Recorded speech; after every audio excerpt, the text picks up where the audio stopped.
అత్యంత కీలకమైనటువంటి విషయం. ఈ ఆడబిడ్డలు ఎవరైతే విద్యార్థినులు వచ్చారో ఆ విద్యార్థినులు మీ అందరికి ఒక మాట చెప్తున్నారు. ఆ బిడ్డ గుర్తుపెట్టుకోరు.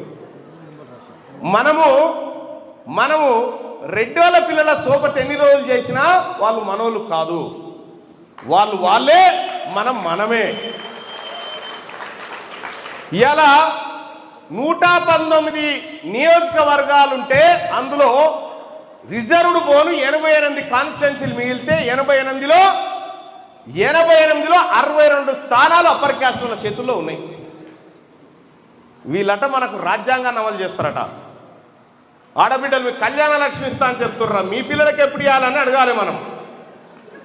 మీ రెడ్డిల పిల్లలకి ఎప్పుడు ఇవ్వాలన్నా కళ్యాణ లక్ష్మి అని చెప్పాలి మనం. వాళ్ళు మనకు కళ్యాణ లక్ష్మి ఇస్తారట. మనకు 52% రిజర్వేషన్, నేను మొన్న మండల్లో చెప్పిన 52% రిజర్వేషన్ ఏడు అమలైందో తెలుసా?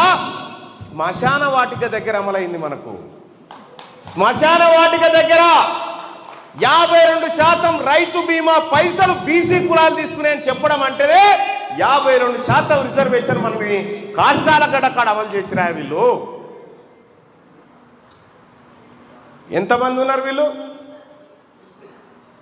నాగర్ కర్నూలు మొత్తం కూడా ఈడ కూర్చున్నంత మంది లేరు వాళ్ళు.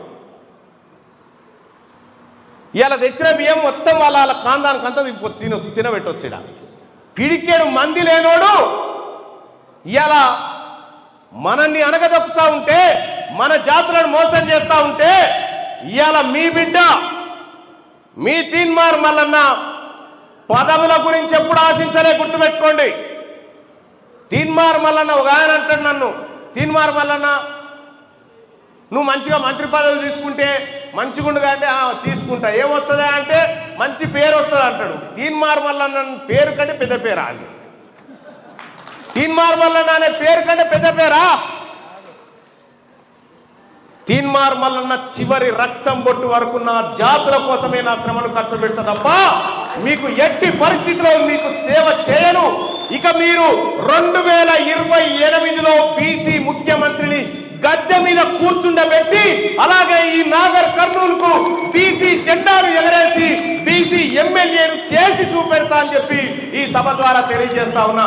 అలాగే మా బీసీ ఉద్యోగస్తులకు రావాల్సినటువంటి ప్రమోషన్లో వాళ్ళకి రిజర్వేషన్లు ఉన్నాయి, వాళ్ళకు డిఏలు ఆపుతావు, వాళ్ళకు రావాల్సిన బకాయిలు ఆపుతావు, పిఆర్సీ లేదు. ఇవాళ ఏమీ లేకుండా మా బీసీ ఉద్యోగస్తులమంతా ఒక్కటైతా ఉన్నాం.